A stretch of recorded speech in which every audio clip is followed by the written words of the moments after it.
পঞ্চগড়ের বড়বাড়ি সীমান্তে push in করাকে কেন্দ্র করে বর্ডার গার্ড বাংলাদেশ বা বিজিবি এবং ভারতের সীমান্তরক্ষী বাহিনী বিএসএফ এর মধ্যে তীব্র উত্তেজনা দেখা দিয়েছে। রবিবার দুপুর 12টায় পঞ্চগড়ের প্রধানপাড়া বড়বাড়ি সীমান্তে এই ঘটনাটি ঘটে। বিএসএফ পুশ ইন হওয়া কিছু লোককে জোরপূর্বক বাংলাদেশ অংশে ঠেলে পাঠানোর চেষ্টা করলে এই পরিস্থিতির সৃষ্টি হয়। উদ্ভূত পরিস্থিতিতে উভয় পক্ষই সীমান্তের শূন্য রেখায় বাড়তি সদস্য মোতায়েন করেছে। বর্তমানে পরিস্থিতি নিয়ন্ত্রণে রাখতে সীমান্তে মাইকিং করা হচ্ছে।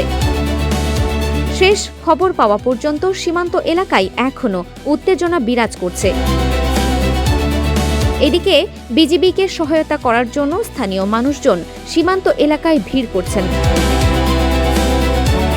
আরিফিন ফারহা, দিনাজপুর টিভি।